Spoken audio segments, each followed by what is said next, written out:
Hey, Brandon. Hello. Hope you haven't been waiting too long. I was in another meeting, and it's like I was looking at the clock. It's like, oh my God, let me go! I got to do this. Yeah, I wasn't waiting that long. Okay, good, good.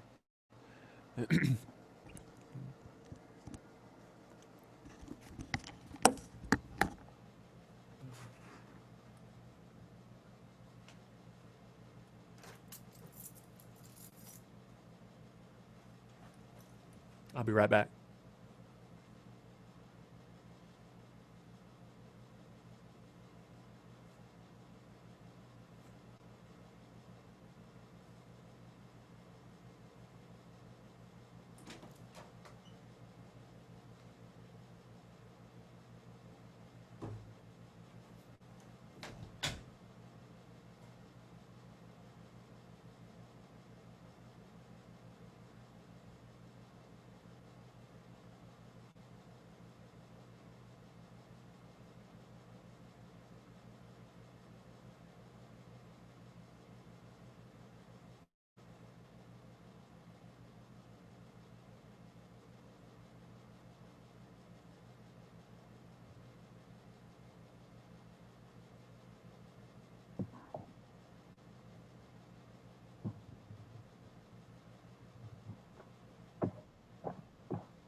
All right, I say we go ahead and get started if that's cool with everyone.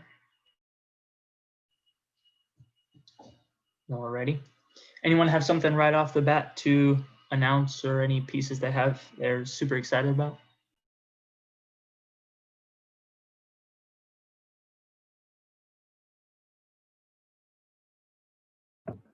I have one. I just want to give people a chance to, to do something. I know I took the entire time last time, so.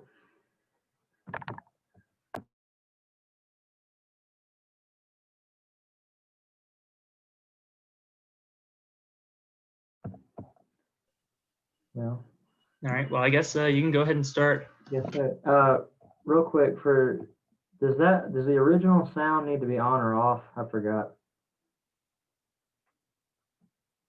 Doing the finale stuff.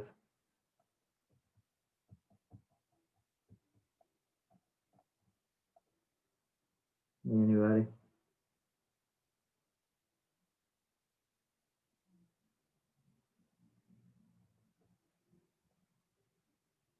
Anybody know? Carter's looking for it right now. Okay.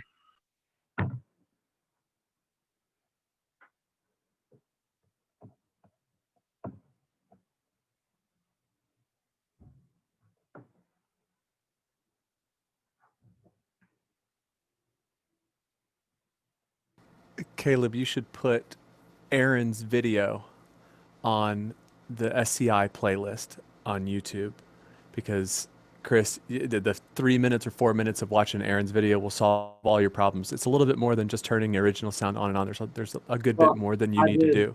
I did most of the other stuff. I just can't remember the specific thing. Because I already messed with the Zoom settings, and we figured out there's not really much I need to mess with finale except for change the buffer rate. The buffer, which you did Yeah. last week, that worked. I mean, whatever you did last week, it worked. And so I guess whatever you do this week, if it's not working, we can say, stop, turn off original sound or turn on original sound or whatever. Yeah, I just can't get back to here if I go ahead and start playing the recording. So It's still worthwhile though, Caleb, to put it on there. I don't that counts as an SCI video, I guess, and it really was helpful. I mean, at least personally for me, it was really helpful to watch him talk about all the settings for Zoom, since we're on Zoom all the freaking time.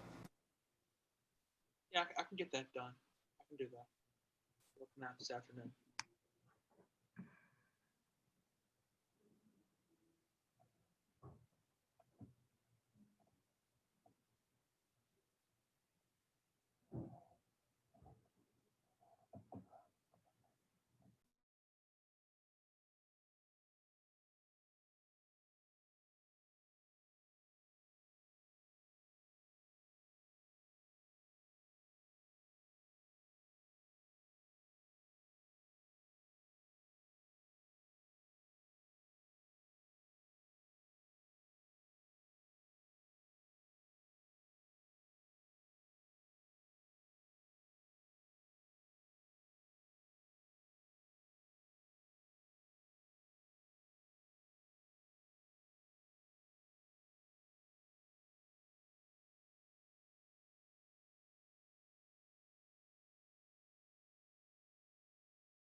Chris, if it's just a matter of you having to come back to this screen if it's not working, it's not that hard to unshare your screen and change the settings. So why don't you just try one, flip a coin. yeah, we'll go ahead and give it a whirl. All right.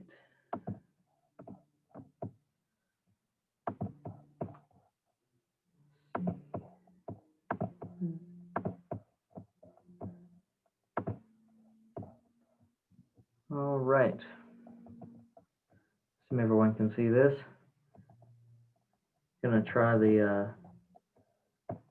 scroll view today. I started using this a couple days ago. I actually like it a lot better for just keeping everything flowed nice and well. So this is the Kyrie. I realized I'd never got around to showing the group this one. As of right now, I've completed 4 out of the 5 parts of this mass. I still need the credo, which I've begun to work on. Definitely the longest and probably the most strenuous one to do. But yeah, so this is the Kyrie. Yeah, we'll just go from there. Just give me a thumbs up like last time if you can hear it okay.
Chris, I just want to say that for someone who's not a comp major, you've done a good bit of composing recently, and that is to be commended.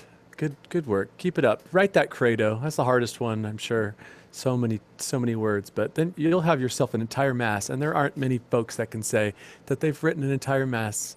That's good work, and your style is you're learning bits every time, and it's just, a year from now, 2 years from now, write another one. Get yourself write 10 of these things before you call it quits. So, well, I guess I started. I'll a couple things to say. I like it. I like all of these movements. I like the minimalist aspect of them, where the changes that do take place often are few and far between, and we really get a chance to kind of just sit in a sound, sit in a feeling for a while, an emotion for a while before it changes. This particular one, a lot of G minor plotting and then B flat, and it's it's just nice. I don't know. I like the minimalist nature of it. So just some technicalities, some little nitpicks. For instance, take your second measure, and take your even more so your fourth measure. So the theorist in me is seeing the enormous number of F sharps and saying, okay, you're going to make this low octave third of this major chord of a 5 chord just doubled with way down here, and then even put it in your right hand, and then, good gracious, on measure 4, even put it in the cello, right? So you have 1 tonic, 1 fifth, and 4 F sharps. Now, that's not to say don't do that, but it is to say that is a different voicing than all your other chords, right? Your other chords are a lot of root, 1/3, 1/5 maybe. But then that your 5 chords are really, really bright. So play this on the piano, Chris, and make sure that's the sound that you want. That you want it to be that difference between like the first measure, 3 roots, 1/3, 1/5, and the second measure, 3/3, 1 root, 1/5, right? It's just, it's going to be, they're going to sound totally different, right? So just make sure that's what you want. Go to measure, I don't know, in the 20s or so. 2 or 3 more things, and I won't monopolize all this. I'm sure they have stuff to say. There, that was fine. Go back. That was great where you were. Back. Well, shoot, never mind. Either you missed it or I missed it. Go ahead again. Go in the 20s.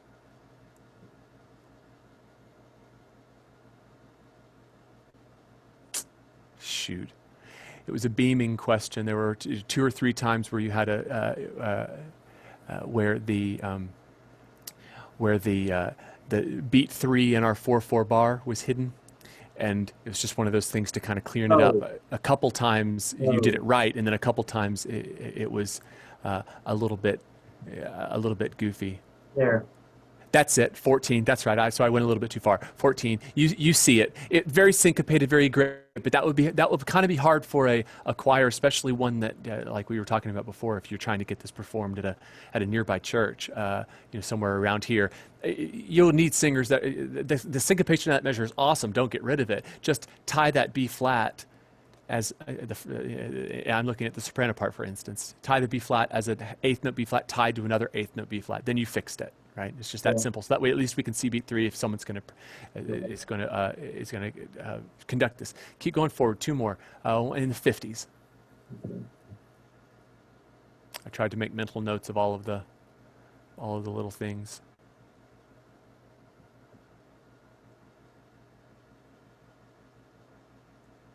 Okay, so the word Christ in the soprano measure 60.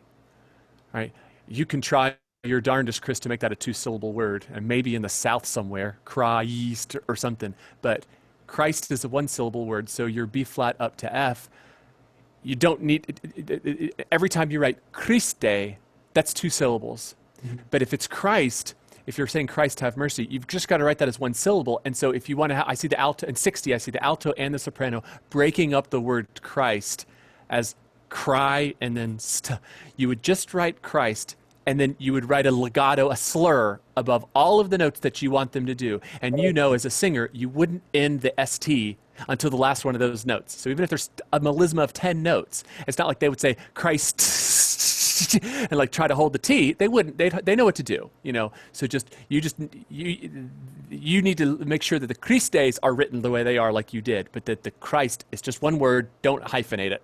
I think I tried to somehow give a visual of like, don't you dare say ST unless it's done.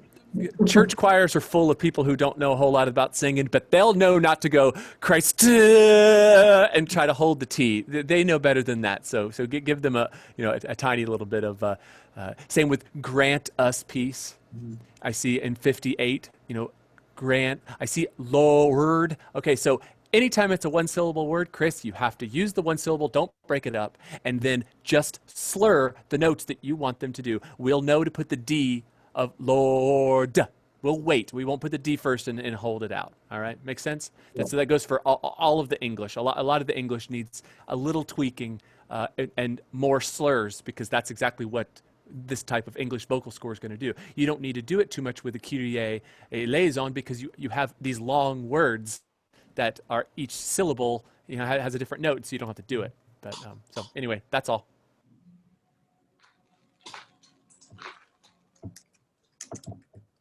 All right. Anyone else?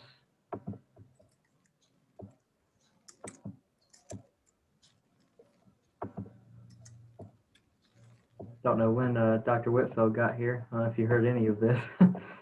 I just got here. Okay. I didn't hear anything, but Well, it's kind of good. At least according to Moser, it sounds pretty good. So. I have a very small idea I can show that I've just started on that's not developed much, but if no one else has anything, I can go ahead and throw that in. Cool.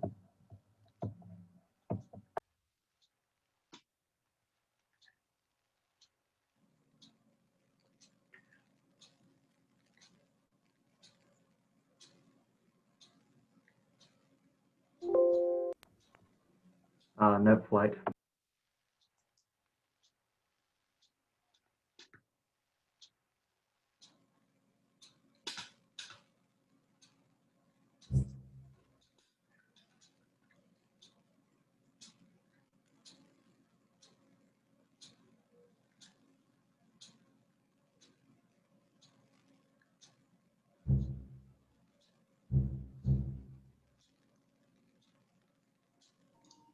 I feel like it might be a little quiet, but I'll see what I can do.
Well, don't stop. Is this what you got? It just Yeah, was getting where it's like, let's go. I started this about, I don't know, a week and a half ago, and maybe 2 weeks, or sorry, 2 days over the last week, I've like gone into a room, sat myself down for like an hour and a half, written more, and then hated it. And so I'm just trying to get back into the same headspace And I love this, but I just have to get where I was initially. My idea is I found a really cool Chinese poem about the azalea flower that has different images that he throws in there that I'm trying to use for inspiration. And one of the lines that was my favorite is a sea of blood red azaleas. And so this is kind of my sea of blood red azalea theme. And something I thought with that kind of tension I could incorporate was what we talked about, Dr. Moser, that interesting minor deceptive cadence that was a that was a day. So I don't know if you noticed that, but I'm having a lot of fun with that. Do tell me, Carter, you didn't delete the music that you wrote. That you may not have been in the same headspace, but you Control C, you copy that crap into some other file, and you put it away. And you may come back to it, you may not. But oh man, it hurts my heart to think that somebody wrote for an hour and a half and then just, oh, I don't like this, delete. Like, it's a lot of very similar things that I could probably recreate. I still have a particular melody from that in my head, but it really wasn't a lot I was happy with. So we'll see what happens with that.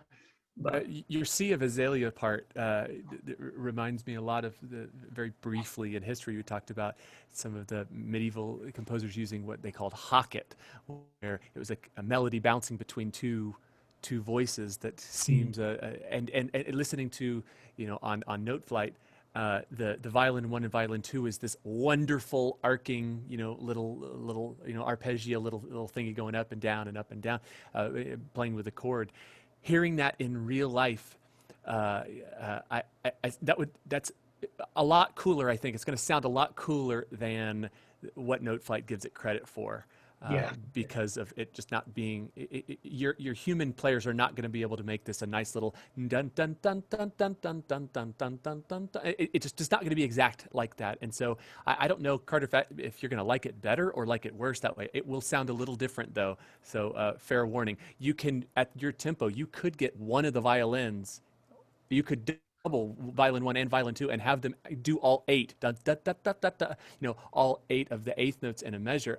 You doing it this way is going to give a different sound effect that is not going to come across on any digital, finale or note flight or anything like that. It's just going to play it straight. But human performance will make this sound differently, and I'm eager to hear your take on getting actual 2 people or a group of violins and a group of violin 2s and trying to get this together, and how it's not going to be exact and good. It's not going to be exact. It's like that's the kind of stuff that humans bring to the table that Note Flight and Sibelius can't do. Right. And I was curious when I was writing it out about asking violin players or string players in general how easy it would be to do broken up or all together.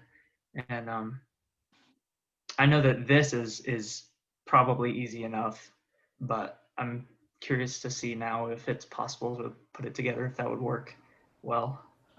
I think it would. At the tempo that you're doing, I think it would be great. I think the violin 1, just the thought of having to come in on and, it reminds me of pieces like, I'm thinking of some pieces from the High Romantic where you have like a cymbal player that has to play on and like this, the whole way through, and how just alarmingly talented a person to be able to do that and to stay steady.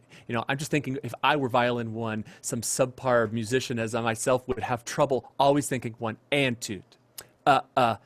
And I feel like I probably want to rush the syncopation just the tiniest little bit, and it's gonna make for a really cool effect. I guess that's what I'm trying to say, is that I love it. Don't change it until you hear them play it, and you realize when they play it, you're like, actually, I wanted it to be a little bit more, solid than that, a little bit more together than that. A violin 1 and violin 2 could play all those notes. They could go da da da da da da at your tempo. Okay, awesome. I kind of like it like that because you get a little bit of sort of antiphonal effect or different, the alternation back and forth, even though it's, they're both violins, there is a difference, like Dr. Moser said. and it's not just the timing, it's the tone and everything too. But I kind of like that myself. You know, if it's really sloppy, of course, that's not good. But Yeah. All right. Well, I will keep at it.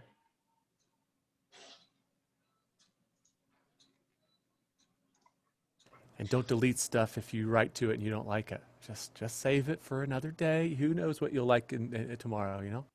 Yeah.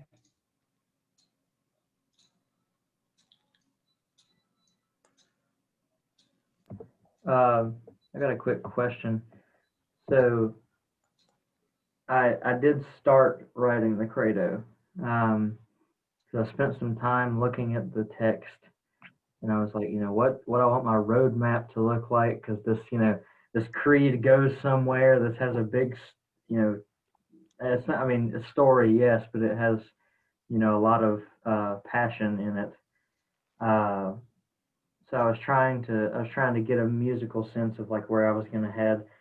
I know I want the, well, I'll start with the question first. So at the beginning, it talks about, you know, I believe one God Almighty, maker of heaven and earth.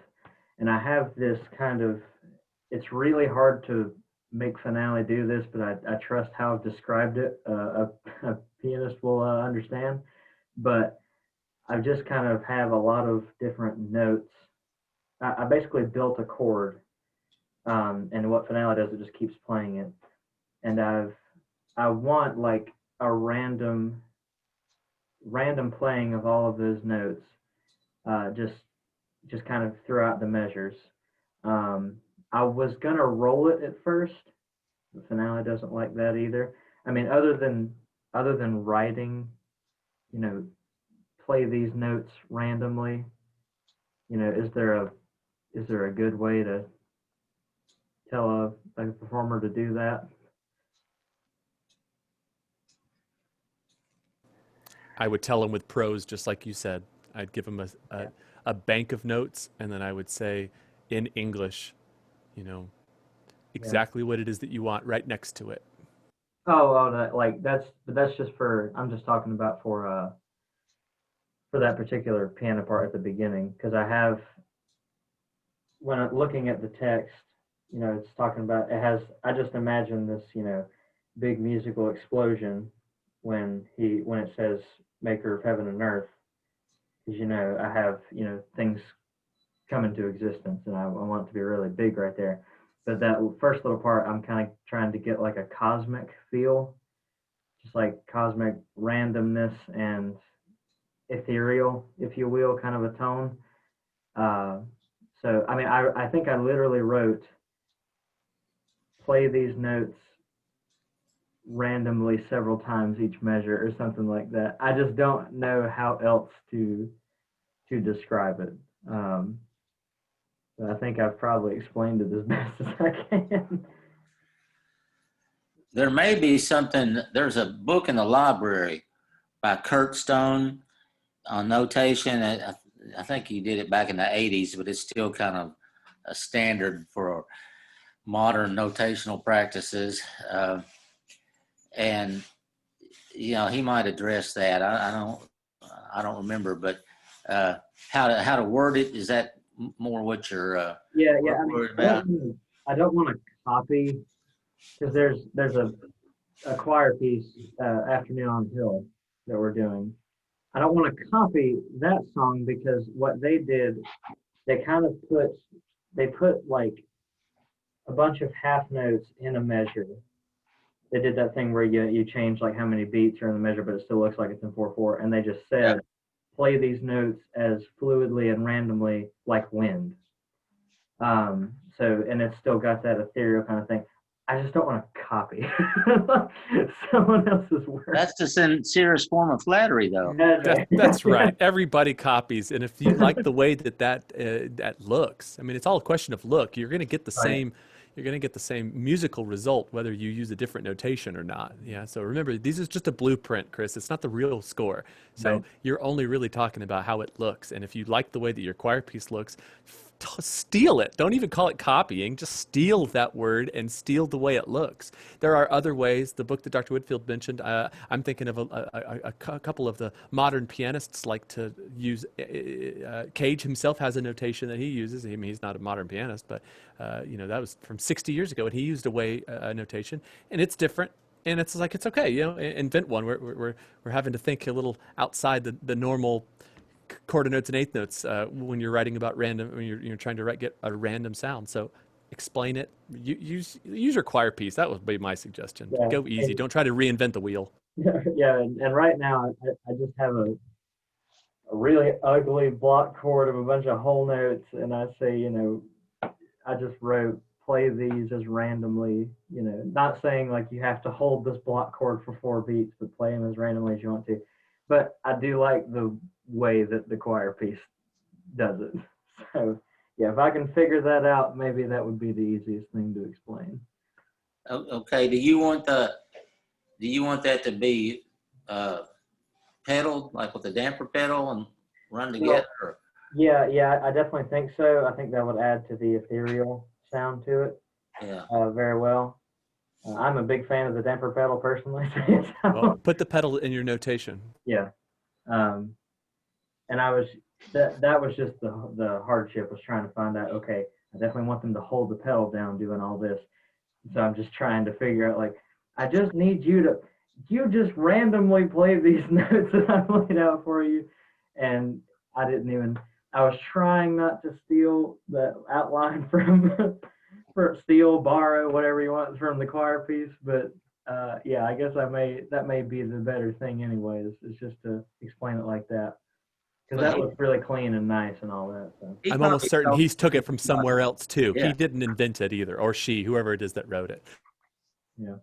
I mean, that's probably Exactly. And like once Tim plays it, like, or because we've done this before, once he plays it, I mean, I understand what the composer was wanting, but it's just the way that they, laid it out for the pianist to do is just really clean. So it's a nice thing. So yeah, I might just might just steal that.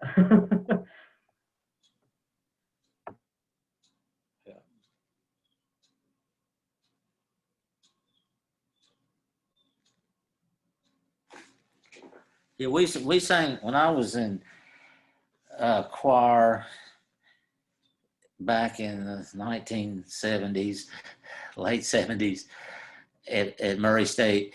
We sang a piece that did that, way back in the dark ages, and it was named Saul, and it had a lot of non-traditional effects, but one of the places, time is suspended. You've got 3 or 4 notes you can sing at any speed, any order. Just watch for the conductor to give a cutoff. So it was a cool effect, but it was a similar type of thing. Seemed like it was some Norwegian composer, some kind of or Swedish, something like that. But it was a Saul about the Saul on his way to Damascus, and it wasn't Ola Yellow, was it? Wasn't what? His name was Ola Yellow, something like that. It's I don't believe that was it. Ejell. Yeah. But it was one of those type of names, yeah. Well, he, that composer does a lot of. I can tell he really likes kind of like suspended sounds. Like he likes things to be layered on top of each other. Like he loves seconds and 9 chords, but he likes all of that and at the same time. So I understand that way of moving. I'm kind of trying to incorporate that, at least in this first little bit, because I want this particular one to. Most of the credos that I listen to, I think I listened to Mozart's, and apparently that's one by Bird. He had a credo. I listen to Schubert's, obviously. Again, I just really like Schubert's credo. But they all kind of, they were really just about like, just keep it moving. Like there's a lot of text we got to get through. Just keep it moving. And I understand that too, but I think I'm gonna try to attempt to tell more of a story because there's a lot of meaningful text in the creed. So I think I'm gonna attempt to tell, especially the part about, I mean, Lord, the crucifixion, and then him rising 3 days later. Like that's I think that definitely, and most of the composers did have something pretty extravagant for those parts, but I definitely want to tell more of a story, at least throughout the entire thing, as best I can, than some of those composers. Well, learn from your composers that you were looking at, and I would say that your idea is great. And if you're talking about this suspension of time at the very beginning, you are dealing with the most text by far, right? And so I like that you kept saying things like your overarching plan or your roadmap, like you're thinking big picture first, because if you spent all of this time suspending time for the first phrase of an entire book of text, you're going to need to do something that balances that out. Otherwise, it's going to be this question mark, like, oh, what? So he tried really hard at the first line, and then after that, it was just like, okay, I'll get the rest of the text done, right? I mean, so you're talking now a very large movement, long movement. So just make sure it works. It's definitely like I looked at that was one idea I had just straight off looking at the text. I definitely want to do like the crucifixion part. I don't think I want to make it quite as like, a lot of people do really loud, especially in Schubert's Mass, when he gets to that big part, everyone's basically, I don't know if it's a huge B minor chord or something like that, or everybody's in an octave or whatever, but it's just really loud and boisterous. I mean, and it's a good thing too, because it's a really intense subject. But I think I'm gonna be more of a mindset of like a very twisted sound, and then like I might make it really, really slow, and I might Oh, sure sound, man. I might I'm cutting out.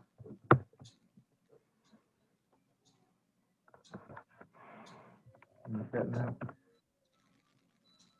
Oh, there we go. Okay. So yeah, I'm definitely keeping like a twisted look on, like, I want the music to like be uncomfortable in that section for a little bit, and then it slowly gets better and better when it talks about raising on the third day and all that. So I won't be quite as extravagant as the composers were in that, or like big rather, in that part. So I'll definitely have some other ideas, but I mean, for the most part, I understand that like you can't do fancy things throughout the whole thing, because I mean there's so much of this song, and I mean, and I don't want it to drag on for a long time. I think I saw the quickest one was like 8 minutes. Actually, Schubert's was about 4, but I mean, because he was cooking at a pretty quick speed. But most of them are like 8 to 10 minutes. So I'm gonna try to avoid that as much as possible. But yeah. So I definitely at least have a few ideas now, but I've just got to see what musically I would like to do throughout this entire thing, and then we'll go from there. Well, Chris, you want to be more, the more text you have, if you're going to probably have to be more syllabic to get through that, and not repeat lines of text and all, as opposed to a shorter text where you could have more melismas and repeat a lot, of a sentence 2 or 3 times, with the sopranos do it, and then the altos do it, and everybody does it, and there's that aspect to it.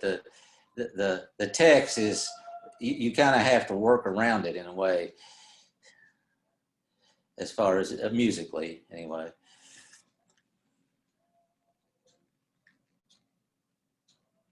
Yeah, and I'm gonna try my hardest not to let the text dictate, what I do, because obviously I would like to write what I would like to write, but also the other times where I look at like a certain phrase and you kind of have a pulse when you say it anyways. So for some of this stuff, I'm thinking, I might just be able to say a phrase and then see if there's a rhythm in that, and then just use that rhythm. So especially it would make more sense like to hear and to say, in that respect. So.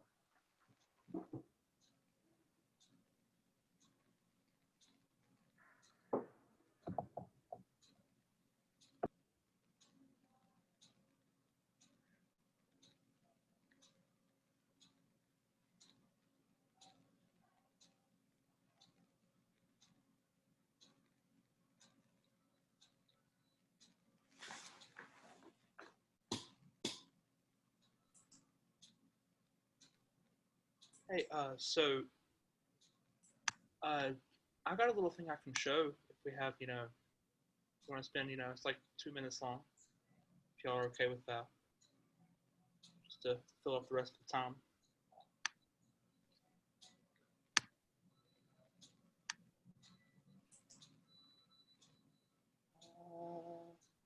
Let's see.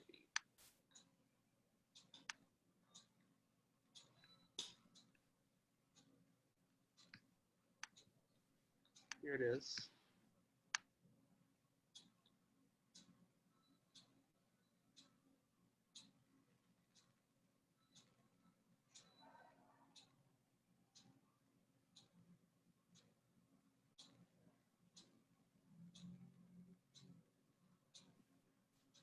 Do y'all hear it?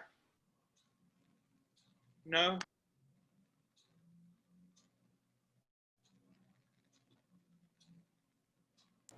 Did you share your computer sound? I totally forgot to share my computer sound. Let me fix that. Try again.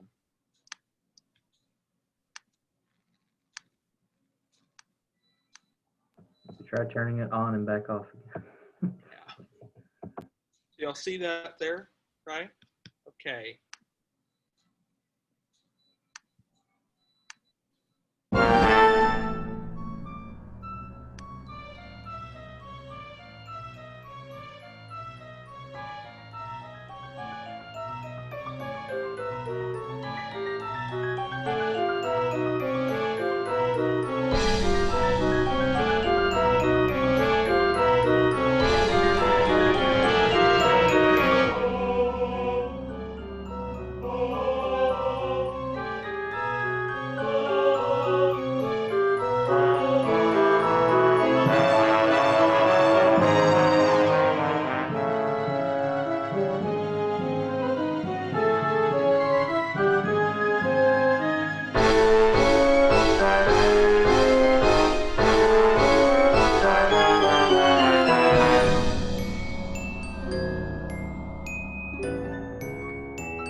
So Well, that escalated quickly. every time I see the words, I hate it more. But it's whatever. It's a work in progress, and really my big question here is like, how do I this stuff in the middle here? How do I notate that? How would I notate? Almost like a. I know this isn't really a conversation, but how would I notate something like that? Or like, would I do it with the fermatas over top of everything like that? Or I don't. I mean, I think freely probably gives it enough, especially if you just. I mean, the most you could say is probably there is nothing else going on, so it's literally just. It almost sounds like to me like an opera piece, like where everything is stopped and someone is singing like a kind of a big line or whatever, and then someone else repeats something to them. That's what it sounds like to me. So I think freely is probably what I would have gone with too. Otherwise, it's probably just something you'll have to make in a because you can do like a composer's note, like you can do a little asterisk on this particular section, I guess, and put it somewhere else to say this should be sung as a dialogue, very very freely, and doesn't. I assume you're not necessarily worried about the notation, like they can pretty much sing it in most of they don't have to follow exactly what's on the page. Is that what you're getting at? Yeah, Okay. that's kind of what I'm going for, and they're supposed to be, it's supposed to be retardando on that, like Oh yeah. I was even going to hide it, so I wasn't going to put it on the actual score, but just so that, the finale would play that last line instead of da da da da da da da da. Yeah, I definitely think that last line should definitely be really Yeah, slow and it was menacing. kind of. Yeah, as slow and menacing as you can make that sound, that would be. I don't know what happened to it because it wasn't playing it like that until I listened to it this time. Yeah. It totally changed it. Well, as long as you've marked, that you're supposed to slow down, like finale or whatever notation software you use is not always going to play by what you just put down. So as long as it is on there, when you go to print this out to give somebody to perform, that's all that matters, and especially the conductor, if he's aware of what you want to do. Yeah. But I think for the most part, what you've written, and in that little composer's note, you can just say it's a dialogue. You don't have to necessarily follow the rhythms on the page. But that's kind of, you still got to do it a little bit, but not so much that you're like reading the da da da da da da, just like something like that. Because that's not what I assume that's not what you're going for. Yeah. Yeah, I'm kind of going for the whole, that, like you were saying, all that stuff. Yeah. I mean, at least for this, without going and writing something else about it, freely is probably the best thing that you could have put. Is it that you're concerned about all of the other staves, Caleb? Yeah. Okay, well, where's it going from here? Is the orchestra right back in? Is it? The next piece I want it to be actually just going to be piano and one voice. Well, then maybe you end the orchestra part right before the singers start here, and you begin a new page and write a taka or whatever, make sure that there's not some big break there, and then the new score that you're using with the piano part and vocal part, it has both of these vocal parts. And then you're dealing with a score that's much easier for the eyes. You don't have to look at all of these staves with fermatas on them, if that's what you don't want to look at, so then it'll be really clean if that's what you're going for. You're going to get the same exact effect musically, so it doesn't much matter. It's just a question of what looks good.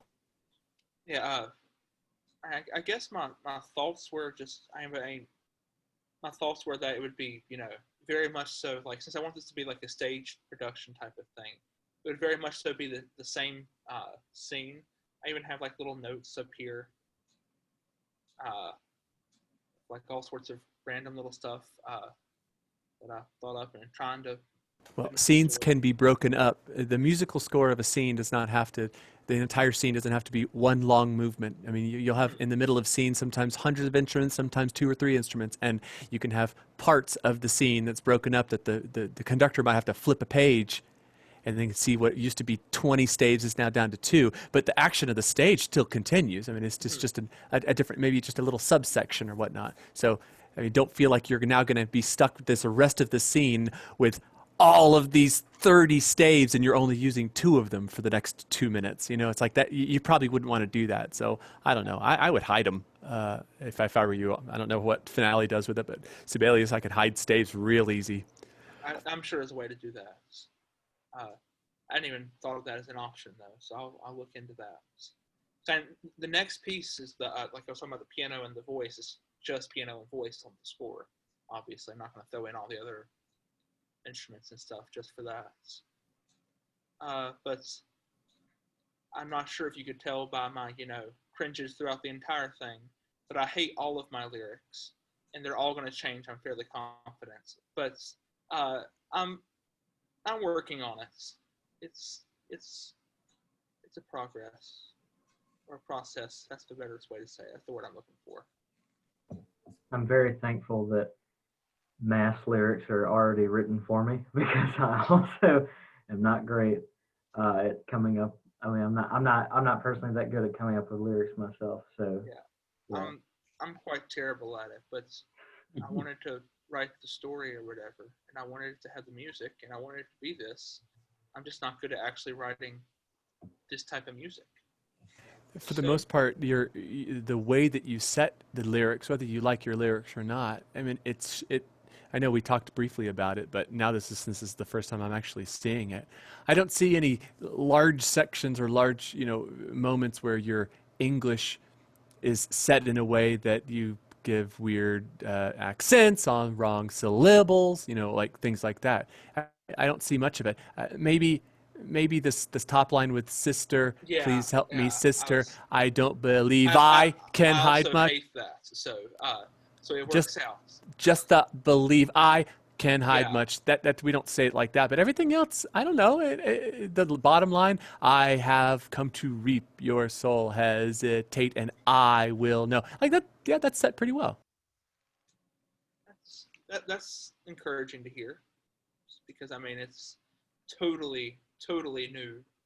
Just go for the natural. You go exactly what you're learning about in history right now with trying to set text as naturally as possible for this early opera. Well, you know what? That hasn't changed in 400 years. You unless you're really trying to do some strange effect, you want the text to be very understandable and as close to the natural way of speaking as possible. You could always collaborate with a lyricist, like George and Ira Gershwin, I do like the confusion thing. Like there's a lot of, I mean, yeah, you may not love all of the lyrics that you have, but I mean. Say that again. You cut out a lot. Oh, sorry. I do love like the confusion aspect of this whole section, like, because I know you don't love all the lyrics that you've written, but I mean, having multiple different kind of thoughts being said at the same time, I get very I get Stravinsky vibes from this. Or am I thinking of Tchaikovsky? Who did Rite of Spring? Stravinsky. Stravinsky. Okay, yeah. I was getting real Stravinsky vibes from this just because of the randomness in his composition, but there are very, everything is still very like together and makes sense like musically, even though a lot of notes are just, you listen to most of it and you're like, I'm terrified. So, but I got that kind of feel from this, which is really cool. It's got that like primitive, which I mean, if you're talking about witches, that's what a great sound to have, because all that primitive confusion kind of going on. So I really do like that.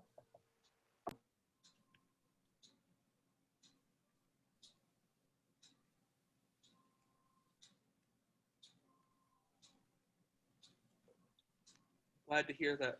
I guess kind of what I was going for, so I'm glad to hear that it worked.